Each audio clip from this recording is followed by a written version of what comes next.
Hi Vilas, welcome to my channel ராகுல் stories. நம்ம இன்றைக்கி இந்த வீடியோவில் எந்த படத்தை பற்றின ரிவ்யூ பார்க்க போகிறோம் அப்படின்னா, நம்ம ஹரி இயக்கத்தில் நம்ம விஷால், பிரியா பவானி சங்கர், சமுத்திரக்கனி அப்படின்னு சொல்லிட்டு பல பேர் நடித்து வெளிவந்திருக்கிற படம் தான் ரத்னம். ஸோ இந்த படத்தை பற்றின ஒரு ஷார்ட் ரிவ்யூ தாங்க பார்க்க போகிறோம். வாங்க வீடியோக்குள்ளே போகலாம். இந்த படத்தோட ஒன்லைன் ஸ்டோரி என்னென்னு பார்த்தீங்க அப்படின்னா, இந்த படத்தோட ஓப்பனிங்லேயே திருப்பதியிலேருந்து தமிழ்நாடுக்குள்ளே வரக்கூடிய ஒரு பஸ்ஸை வந்து காமிப்பாங்க மலை மேலே. ஸோ அப்படி வரும்போதே பார்த்திங்க அப்படின்னா, அந்த பஸ்ஸை வேணும்ன்ட்டு ஆக்சிடென்ட் பண்ணி அதில் இருக்கக்கூடிய பேசஞ்சர்ஸ் எல்லாம் வந்து பார்த்திங்க அப்படின்னா ஒரு கும்பல் வந்து கையை வெட்டி காலை வெட்டி அவங்கக்கிட்ட இருந்த பணம் நகை எல்லாம் வந்து பறிச்சுட்டு போயிடுவாங்க. ஸோ இந்த மாதிரி தான் இந்த படமே ஆரம்பிக்கும். ஸோ சின்ன வயசுலேயே பார்த்திங்க அப்படின்னா நம்ம ஹீரோ வந்து அனாதையாக இருப்பார். இவரை எடுத்து வளர்க்குறது யார் அப்படின்னு பார்த்திங்க அப்படின்னா நம்ம சமுத்திரக்கனி.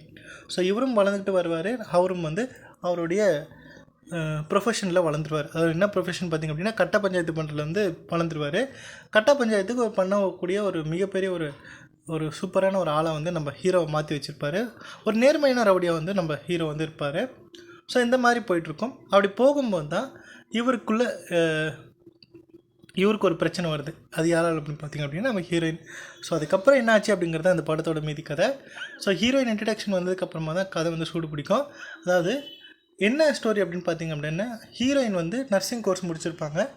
இவங்களுக்கு வந்து பார்த்திங்க அப்படின்னா இப்போ ஒரு ஒரு இடம் இருக்கும். அது கிட்டத்தட்ட ஒரு 5 ஏக்கர் இருக்கக்கூடிய ஒரு இடம் இருக்கும். அது வந்து பார்த்திங்க அப்படின்னா இந்த தமிழ்நாடு ஆந்திரா பார்டர் பிரிச்சாங்க இல்லையா. ஸோ அதில் வந்து பார்த்திங்க அப்படின்னா அந்த திருப்பதியில் வந்து சேர்ந்து போயிடும் அந்த 5 ஏக்கர். அதில் வந்து பிரிஞ்சோடனே அதில் போயிடும் அந்த 5 ஏக்கர். ஸோ இந்த மாதிரி இடம் இருக்குது அப்படிங்கிற மாதிரி ஹீரோயின் வந்து சொல்லுவாங்க. இந்த மாதிரி பிரச்சனை. ஸோ இதை வந்து ஒரு 3 ரவுடிங்க சேர்ந்துக்கிட்டு எங்கிட்டேருந்து பறிச்சுக்கிட்டு இருக்காங்க, பிரச்சனை பண்ணுறாங்க அப்படிங்கிற மாதிரி ஹீரோயின் வந்து ஹீரோக்கிட்ட ஹெல்ப் கேட்பாங்க. ஸோ ஹீரோ வந்து அதுக்கு என்ன ஒன்றும் பிரச்சனை இல்லையா, நான் வந்து இறங்குறேன் அப்படின்னு சொல்லிட்டு இவர் களத்தில் இறங்குவார். ஸோ அதுக்கப்புறம் என்ன ஆச்சு அப்படிங்கிறது அந்த படத்தோட மீதி கதை.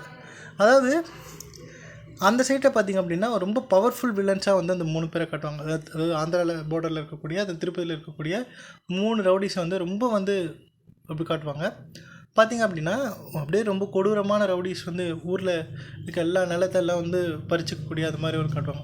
பட் அவங்க அனுப்புகிற எல்லா ரவுடிஸும் பார்த்திங்க அப்படின்னா நம்ம ஹீரோ வந்து அசால்ட்டாக போட்டு தள்ளுவார். கிட்டத்தட்ட ஒரு 1.5 மணி நேரம், கிட்டத்தட்ட ஒரு 2.25 மணி நேரம் இந்த படம் போகுது. அந்த 2.25 மணி நேரம் பார்த்திங்க அப்படின்னா ஒரு 1.5 மணி நேரத்துக்கு வெறும் சண்டையாகவே போட்டுட்ருப்பார் நம்ம ஹீரோ. வரவங்க போகிறவங்களும் வெட்டுவார், குத்துவார், கொலை பண்ணிக்கிட்டே இருப்பார். எந்த இடத்துலையும் பார்த்திங்க அப்படின்னா போலீஸ் அப்படிங்கிறது ஒன்றுமே வராது. அப்படியே வந்தாலும் பார்த்திங்க அப்படின்னா நம்ம சமுத்திரக்கனி வந்து தடுத்துக்கிட்டே இருப்பார். இவர் வந்து இந்த படத்தில் எம்எல்ஏவாக இருப்பார். அந்த எம்எல்ஏவாக எதுக்கு இருக்கிறாரு அப்படின்னு தெரியல. பட் முழுக்க ஃபுல் டைம் ஜாபாக பார்த்திங்க அப்படின்னா நம்ம ஹீரோ ஹெல்ப் பண்ணக்கூடிய ஒரு பர்சனாகவே இருக்கார் நம்ம சமுத்திரக்கனி. ஸோ அதுலேயும் பார்த்திங்க அப்படின்னா இந்த படத்தோட டைலாக்ஸ் வேறு லெவல். அதாவது சமுத்திரக்கனி ஒரு சீனில் வந்து சொல்லுவார், என்னப்பா இது வாழ்க்கையில் நடக்கிறது, கனவுல கூட இந்த மாதிரிலாம் யாருக்கும் நடக்காதுப்பா அப்படிங்கிற மாதிரி சொல்லுவார். ஸோ அந்த மாதிரியே நமக்கு இந்த படத்தை பார்க்கும்போது தோணும். ஸோ கண்டிப்பாக இந்த மாதிரி நடக்காது, கனவுல கூட இந்த மாதிரி விஷயங்கள் நடக்காது. ஏன்னா அந்த அளவுக்கு நிறைய சம்பவங்கள் நடந்துடும் நம்ம ஹீரோவோட லைஃப்பில். ஸோ அது மட்டும் இல்லை, இன்னொரு டைலாக் ஒன்று சொல்லுவார். அதாவது ரவுடிஸ்க்கும் போலீஸ்க்கும் இருக்கக்கூடிய ரிலேஷன்ஷிப் எப்படி இருக்கணும் அப்படிங்கிறதுக்காக சமுத்திரக்கனி ஒரு டைலாக் சொல்வார்.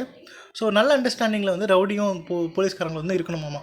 இருந்துச்சு அப்படின்னா வீட்டுக்கும் நாட்டுக்கும் நல்லது அப்படிங்கிற மாதிரி ஒரு டைலாக் சொல்வார்.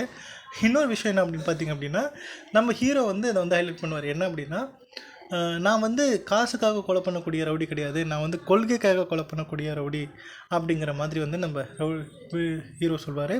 ஸோ முழுக்க இந்த படம் பார்த்திங்க அப்படின்னா நம்ம ஹரியோட ஃபார்மேட்லேயே தான் இருக்கும். அதாவது சென்டிமெண்ட்டு, விறுவிறுப்பு, சண்டை, லவ். ஸோ இதுதான் இந்த சுற்றி இதே தான் எடுத்து வச்சுருப்பாரு. என்ன ஒரு சின்ன அப்டேட் பண்ணியிருக்காரு அப்படின்னா, பொதுவாக அவருடைய படங்களில் பார்த்திங்க அப்படின்னா ஹீரோயினுக்குன்ற சொல்லிட்டு இந்த இம்பார்ட்டன்ஸ் கொடுக்க மாட்டார். ஹீரோ வந்து ஒரு மொரட்டு சிங்கிளாக சுற்றிக்கிட்டு இருப்பார். அதுலேயும் பார்த்திங்க அப்படின்னா ரொம்ப ரக்கட் பாயாக இருப்பார். நான் ரக்கட் பாய் அப்படிங்கிற மாதிரி சுற்றிக்கிட்டு இருப்பார். ஹீரோயின் வந்து ஹீரோ சுற்றி லவ் பண்ணிகிட்ருப்பாங்க. கடைசியில் வந்து ஒன்று சேர்ந்துருவாங்க. பட் இந்த படத்தில் அப்படி இல்லாமல் 2 பேருக்குமே ஈக்குவலான இம்பார்ட்டன்ஸ் கொடுத்து ஹீரோயினுக்கும் வந்து ஒரு நல்ல ஒரு ஸ்டோரி லைனை கொடுத்து ஸோ நிறைய விஷயங்கள் பண்ணியிருக்காரு. ஸோ அதெல்லாம் வந்து ரொம்ப பாராட்டினா ரொம்ப சூப்பராக பண்ணியிருக்காரு. நிறையவே அப்டேட் ஆகிருக்காரு அப்படிங்கிறே சொல்லலாம். ஸோ கண்டிப்பாக இந்த படத்தை ஒரு வாட்டி போய் பார்க்கலாம் தேட்டரில். இந்த மாதிரி சண்டை, இந்த மாதிரி ரத்த கலவை அப்படிங்கிறது எனக்கு ரொம்ப பிடிக்கும் அப்படிங்கிறவங்களுக்கு இது ரொம்ப ஒரு ஃபேவரட்டாக இருக்கும். பொதுவாக நான் நிறைய படங்கள் எல்லாமே எனக்கு ரொம்ப பிடிக்கும்ப்பா, அவரோட இந்த விறுவிறுப்பான ஒரு ஸ்க்ரீன் ப்ளே அப்படின்லாம் எனக்கு ரொம்ப பிடிக்கும்ப்பா அப்படிங்கிறவங்களுக்கு இந்த படம் ரொம்ப ஒரு மிகப்பெரிய ஒரு ட்ரீட்டாகவே இருக்கும். கண்டிப்பாக இந்த படத்தை போய் பாருங்கள். பார்த்துட்டு உங்களோட ஃபீட்பேக் என்ன அப்படிங்கிறத கமெண்ட்ல லீவ் பண்ணுங்கள். ஸோ இந்த வீடியோ பிடிச்சிருந்தால் லைக் பண்ணுங்கள், ஷேர் பண்ணுங்கள். மறக்காமல் என்னுடைய ராகுல் ஸ்டோரிஸ் அப்படிங்கிற என்னுடைய யூடியூப் சேனலை சப்ஸ்கிரைப் பண்ணிவிடுங்க. தேங்க்யூ.